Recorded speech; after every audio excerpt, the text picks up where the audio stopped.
हम डिप्रेशन की दवाई खाएं आपको एडिक्शन हो जाएगी। और यही घर में जो बंदा होगा डायबिटीज की दवाई उम्र भर खाएगा, तब ये नहीं बोलेगा कि एडिक्शन हो जाएगी। कोसते हैं कि हम इस दुनिया में क्यों हैं, हमें ये बीमारी है। कहते हैं कि नींद ही नहीं आती, वो सोचता रहता है रात भर। वही है ना, वो तक लगातार अगर किसी को सैड मूड हो और इसके साथ lack of loss of pleasure in life. खैर मकदम आपका राइजिंग कश्मीर में। आज मेरे साथ एक खास मेहमान जुड़े हैं, doctor Imtiaz Mansoor, senior consultant psychiatry.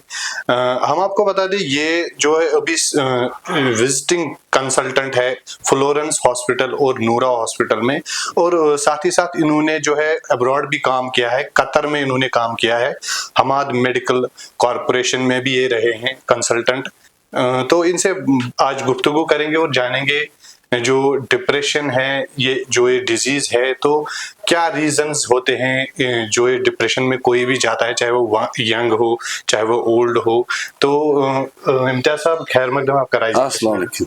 Imtiaz साहब, पहले हम आपसे जानना चाहेंगे कि जो मेंटल इलनेस है, डिप्रेशन या जिसको हम बोलते हैं, इसके रीजंस क्या होते हैं और कैसे एक इंसान को पता चलेगा कि मुझ में जो है ये प्रॉब्लम है। देखिए, बहुत शुक्रिया कि आपने आज मुझे मौका दिया यहाँ कुछ बोलने का।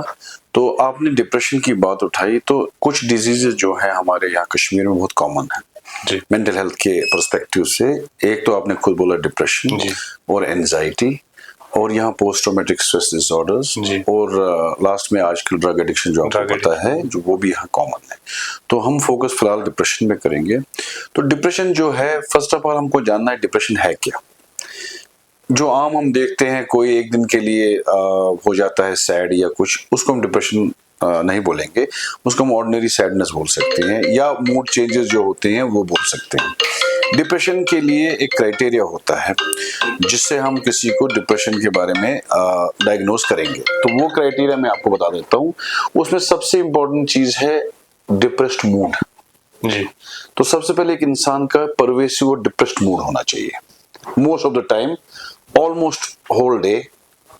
और इसके लिए क्राइटेरिया जो फिक्स किया गया है वो 2 वीक्स के लिए क्राइटेरिया फिक्स किया गया है मेडिकली जो हमारी क्लासिफिकेशन किताब है साइकेट्री में, उसमें 2 वीक्स के लिए हमने डिप्रेशन को उन एक्सपर्ट्स ने लेबल किया है। तो 2 वीक्स में जो ऑर्डिनरी सैडनेस होती है या फ्रस्ट्रेशन होती है या क्राइंग एपिसोड्स होते हैं, उनको हम रूल आउट कर देते हैं।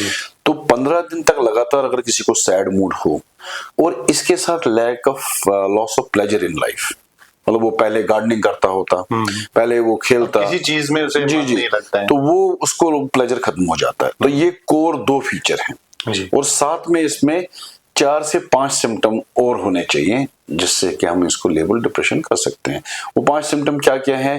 इनको भूख नहीं लगती, अच्छा, सिर्फ कुछ टाइप्स में भूख ज्यादा लगती है। इनको स्लीप इश्यूज होते हैं, या तो ये सोते ही नहीं है, या इनको अर्ली मॉर्निंग अवेकनिंग होती है, ये सवेरे 3-4 बजे उठ जाते हैं, और या इनको नींद बहुत ज्यादा आती है, इनको एनर्जी नहीं होती है, इनको हिम्मत नहीं होती है, इनको गिल्ट महसूस होता है। गिल्ट मतलब ये अपने आप को कोसते हैं कि हम इस दुनिया में क्यों हैं, हमें ये बीमारी है। और इनको क्या होता है, इनको वर्थलेसनेस होती है। अगर किसी को नींद नहीं आती होगी, क्योंकि अक्सर लोग कहते हैं कि नींद ही नहीं आती, वो सोचता रहता है रात भर। वही है ना, वो क्राइटेरिया डिप्रेशन में एक हमने रखा हुआ है कि नींद ना आना। अगर तो मूड इसका ठीक है, मतलब वो ठीक है, काम भी करता है, लेकिन नींद नहीं है, तो वो डिप्रेशन नहीं, वो इंसोम्निया है। उसके लिए अलग अपने वजूहात होते हैं। लेकिन डिप्रेशन के कॉन्टेक्स्ट में जब हम देख रहे हैं, 2 हफ्ते से कोई आपको बोलेगा कि ये ना सुन शंगनी या ये सुन वथनी थोद एमिसन हेक्थी, तो एमिसन जनाबली बासा पन पन पहाड़ बोझ, तो ये सब फीचर्स डिप्रेशन के होते हैं। और सबसे बड़ी और फीचर इसमें होती है कि इसमें कभी-कभी सुसाइडल थिंकिंग आ जाती है, टेंडेंसीज आती है। तो इसलिए डिप्रेशन का सबसे वर्स्ट आउटकम जो होता है, जो खतरनाक होता है, जैसे हार्ट अटैक है, वो ये है कि सुसाइडल टेंडेंसी और इंटरपर्सनल रिलेशनशिप्स, हमारी और आपकी दोस्ती, ये इनको खराब होती है, क्योंकि ये प्रेफर करते हैं अलूफ रहना, तन्हा रहना। तो ये बहुत ज्यादा इनमें डेंजरस थिंग्स होती है, क्योंकि नॉर्मली कोई तन्हा रहेगा तो उसके बाद तो आप सोच सकते हैं उसका क्या हाल होगा। और मैंने जो आपको कहा सुसाइडल थिंकिंग, तो डिप्रेशन पेशेंट में आपको एक और बात याद रखनी चाहिए कि जो सुसाइड डिप्रेशन वाला करता है, वो एक्यूट फेज में नहीं करता है, क्योंकि एक्यूट फेज में उसको ताकत नहीं होती, एनर्जी नहीं होती। जब वो पेशेंट बेटर होने लगता है, चाहे दवाई से या अदरवाइज, उस टाइम ये सुसाइड करता है। तभी इस सुसाइड को हम पैराडॉक्सिकल सुसाइड कहते हैं कि जब आप रिकवरी हो और आपका इस पे इंटरेस्ट खत्म हो या आप बोल रहे हो ठीक हो गया होगा, वो एक डेंजर पीरियड होता है कि तब उस टाइम ये सुसाइड सोच सकता है। आप हमें ये भी बताएं कि इससे मतलब कैसे ये सुसाइड मतलब टेंडेंसीज आती हैं। ओवरऑल आप हमें बताइए कि डिप्रेशन किस चीज से होता है? क्या है, देखिए डिप्रेशन जो कॉज है, एग्जैक्टली कॉज अभी साइंस आपको बोलेगी कि ये कॉज है, जैसे हार्ट में डिजीज होते हैं वैसा नहीं है। हम लोग जो साइंस एक्सपर्ट्स हैं या साइकेट स्पेकुलेट करते हैं कि डिप्रेशन के कुछ कॉजेज हैं, जो मैं आपको बोलता हूँ। एक कॉज है कि हेरिडिटी, ठीक है, हमारे फादर को होगा या हमारे पेरेंट्स में या हमारे फोर फादर में या हमारे रिलेशन में अगर किसी को डिप्रेशन है तो उस सूरत में डिप्रेशन का जो है किसी बच्चे में उसमें हाई रेट होती है, जेनेटिक्स। ये हो गया एक रीजन। दूसरा होता है साइंस के हिसाब से हम बोलते हैं हमारे दिमाग में न्यूरोट्रांसमीटर होते हैं जिनको हम सेरोटोनिन कहते हैं। वो छोटे से कीमियावी किस्म के होते हैं, तो उनके डिसरेगुलेशन से डिप्रेशन होता है। ये हम अगर बायोलॉजिकल लेवल पे जाएंगे। तीसरा होता है एनवायरमेंटल फैक्टर्स। एनवायरमेंटल फैक्टर्स में होता है कि कोई गरीब है या किसी को ब्रोकन अफेयर हो गया या पॉवर्टी है या ट्रेजेडी हो जाती है, सडन कुछ कैटास्ट्रोफिक इवेंट्स होते हैं, अनएम्प्लॉयमेंट है, तो ये सब प्रेसिपिटेटिंग फैक्टर्स हैं। दे मे कॉज और दे मे नॉट कॉज। तो और सोशल फैक्टर्स, मतलब फैमिली सपोर्ट किसी को नहीं है, अलोन रहता है, डिवोर्स है, सिंगल है, ओल्ड है, अलोन है, तो जैसे पहले फैमिली में लोग रहते थे, अब न्यूक्लियर फैमिलीज है, तो ये सारे एनवायरमेंटल और सोशल फैक्टर्स में आएंगे।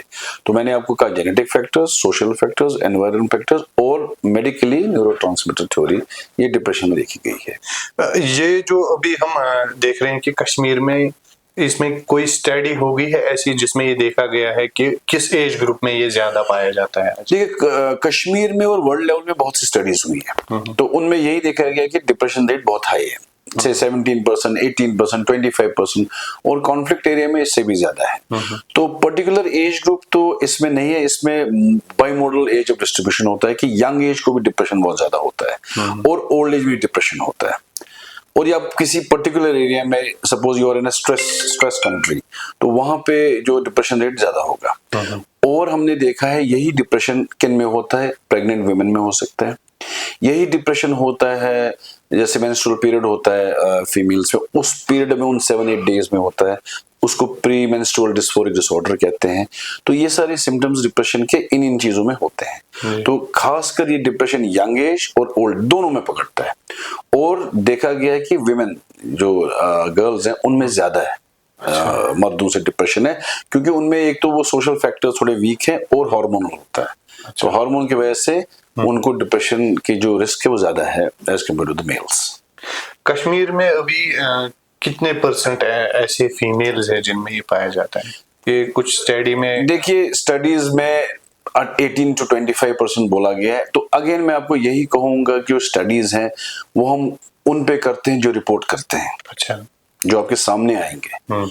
तो आपको पता है ऐसी डिजीज में स्टिग्मा है, लोग सामने नहीं, यहाँ तो ज्यादा ही है कश्मीर में स्टिग्मा। तो जब स्टिग्मा होगा तो जो हमारे रिजल्ट्स होंगे वो तो स्केव्ड होंगे, वो एग्जैक्टली नहीं होंगी, क्योंकि जो लोग सामने नहीं आएंगे उनको भी डिप्रेशन, तो we are not able to address them. But in short मैं ये कहूंगा कि जो भी स्टडीज हुई है उसमें very good high proportion of depression rates आया है कश्मीर में। Otherwise in world you can say 1 in 5 will have some kind of mental illness including depression।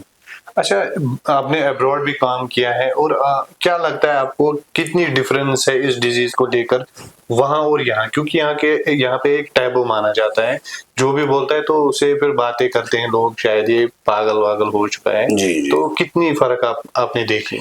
देखिए अब्रॉड और यहाँ पे डिजीज तो सेम है, यही डिप्रेशन इंग्लैंड में भी है, यही डिप्रेशन यहाँ भी, सब्जेक्ट भी सेम है, डॉक्टर्स भी सेम है, बल्कि यहाँ ज्यादा अच्छे डॉक्टर है क्योंकि देयर सीइंग ह्यूज पीपल। बाहर पे पीपल की मैग्नीट्यूड है वो कम है। दैट ओनली डिफरेंस है कि बाहर जो इंस्टीट्यूशंस हैं या गवर्नमेंट लेवल पे है थोड़ा सा मुनज़्ज़म है, मे बी बिकॉज पॉपुलेशन वहाँ बाहर कम है, यहाँ ज्यादा है। वहाँ एक क्रॉस रेफरल बहुत स्ट्रांग है, मतलब किसी स्पेशलिटी का अगर डॉक्टर कोई पेशेंट देखेगा और उसको डिप्रेशन की चिट्ठियां निकलेंगी या डिप्रेशन के फीचर लगेंगे, वो इमीडिएटली उसको रेफर करेगा साइकियाट्रिस्ट पे, वो खुद उसको ट्रीट नहीं करेगा। एक तो ये, दूसरा है कि वहां पे 24/7 एम्बुलेंस सर्विसेज हैं। ऐसे पेशेंट्स जो सुसाइड अटेम्प्ट करते हैं या मेंटल इलनेस की वजह से थोड़ा सा वायलेंट हो जाते हैं, उनको इमीडिएटली एक फोन कॉल पे कंसर्न हॉस्पिटल में पहुंचाया जाता है। तीसरा है वहाँ कम्युनिटी सर्विसेज है, वहाँ मेडिकल कॉलेज या साइकियाट्रिस्ट कम्युनिटी में जाते हैं, महीने में एक बार टीम लेके जाते हैं उन लोगों के लिए जो हॉस्पिटल नहीं आ सकते। जैसे कोई सिवियर मेंटल इलनेस में हो, वो घर से बाहर ही नहीं निकलेगा, तो वो दवाई क्या खाएगा, वो तो डॉक्टर के पास आएगा ही नहीं। तो ये आइडेंटिफाई करते हैं और उनको वैसी दवाई देते हैं जो मंथली रिक्वायरमेंट में एक बार हो। तो कम्युनिटी सर्विस और सुसाइड का खास तौर पे ध्यान दिया जाता है। Every depression patient is screen for suicide, ताकि वो मिस ना करें कि उनको सुसाइड हो जाए और फिर बाद में हमें अफसोस हो। आप हमें ये भी बताएं कि जो कोई भी बीमारी अपार्ट फ्रॉम मेंटल इलनेस, किसी को कैंसर होता है या बाकी जो ज्यादा बड़ी बीमारियां मानी जाती हैं, तो उन पेशेंट्स में भी फिर जो है होता है कि मेंटल इलनेस आ जाती है, तो क्या क्या वो डिजीजेस है? देखिए, कोई भी क्रॉनिक, ये रिसर्च में देखा गया है कि कोई भी जो क्रॉनिक मेडिकल इलनेस हो, जो ना बहुत देर तक चले और बहुत लॉन्ग लास्टिंग हो, उसमें से खासकर हार्ट की डिजीजेस, कार्डियोवास्कुलर डिजीजेस, उनमें डिप्रेशन और एंजाइटी वेरी वेरी कॉमन है। डायबिटीज में 40 to 50% of patients will have depression. So ये मतलब नॉन साइंटिफिकली प्रूवन है, और डायबिटीज वाले को डिप्रेशन एड्रेस करना ही करना है, अदरवाइज उसका शुगर भी उतना कंट्रोल नहीं रहेगा, क्योंकि डिप्रेशन से स्ट्रेस हो जाएगा, स्ट्रेस से स्ट्रेस हार्मोन्स रिलीज होंगे और ब्लड शुगर में फ्लक्चुएशंस आएंगी। इस तरह ब्रेन में स्ट्रोक वगैरह, ह्यूमन पैरालिसिस या फालिस, they have a very high rate of post stroke depression. Arthritis, the big cancer patients naturally, या yimti disease mahalaka their prognosis is very low, timan should depression very high chances. Not everybody may get it, but it's a very high risk, और उनको बहुत high risk है, उनको routinely जाना चाहिए psychiatrist के पास। जो बीपी पेशेंट्स होते हैं उनमें भी ये हो सकता है? बीपी पेशेंट में आमतौर हमने डिप्रेशन नहीं देखा है, बीपी पेशेंट में एंजाइटी होता है। लेकिन मैंने जैसे आपको कहा कि कोई भी लॉन्ग स्टैंडिंग डिजीज, उनको वक्त ब वक्त एक साइकियाट्रिक इवैल्यूएशन करनी बहुत जरूरी है, और साइकियाट्रिक इवैल्यूएशन तब होगी जब वो साइकियाट्रिस्ट के पास रेफर किए जाएंगे या वो खुद आएंगे, स्टिग्मा हटा के। और स्टिग्मा हटाने के कुछ तरीके ये हैं कि हम अवेयरनेस बढ़ाएं, जैसे आप और मैं अभी हम डिस्कस कर रहे हैं, तो this is a part of awareness to decrease stigma. School mental health program को हम शार्पन करें, और ये बच्चों में उनको समझाएं कि डिप्रेशन क्या होता है, एंजाइटी क्या होता है, और हम लोग जो मिथ्स हैं उनको बस्ट करें। लाइक आप बोलोगे हम डिप्रेशन की दवाई खाएं आपको एडिक्शन हो जाएगी, और यही घर में जो बंदा होगा डायबिटीज की दवाई उम्र भर खाएगा, तब ये नहीं बोलेगा कि एडिक्शन हो जाएगी। सो वी मस्ट अंडरस्टैंड कि कुछ डिजीजेस कंट्रोलेबल हैं, क्यूरेटिव नहीं है। Controllable, diabetes is controllable, blood pressure is controllable, so is depression. But हमारी सोसाइटी में विल से डिप्रेशन और no we have a stigma, will not do it.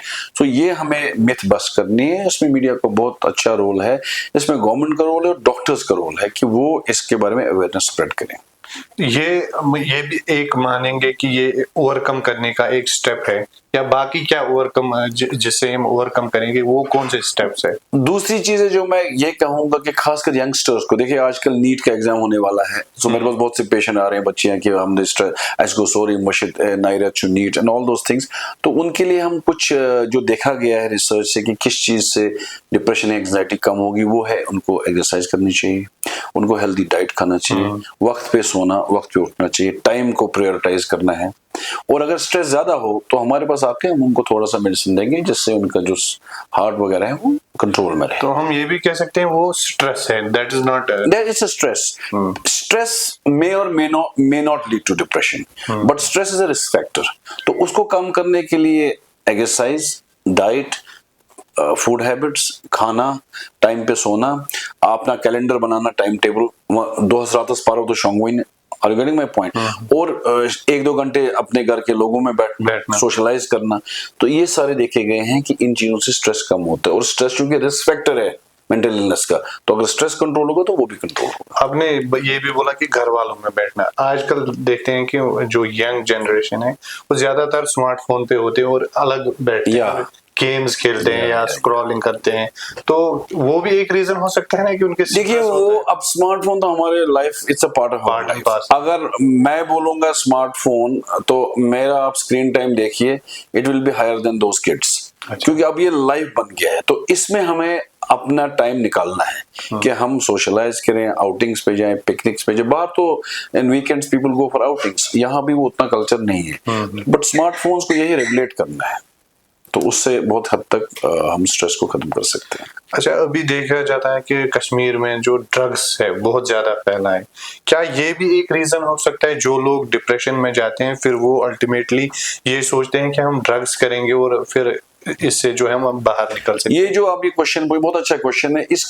इसका answer जो है वो मैं ऐसे दूंगा कि ड्रग्स वगैरह से मेंटल इलनेस हो जाएगी, मतलब कोई ड्रग्स करता है वो डिप्रेशन और एंजाइटी का शिकार है, लेकिन रिवर्स भी ट्रू है कि जिसको मेंटल इलनेस या डिप्रेशन होगा वो ड्रग्स की तरफ जा सकता है। So it is a double edge sword कि ड्रग वाला मेंटल इलनेस कर या so best is to address mental illness as rigorously as you can, और ड्रग्स का जो अलग एक निजाम है कि उनको कैसे टैकल करना, वो तो एक बहुत बड़ा टॉपिक है।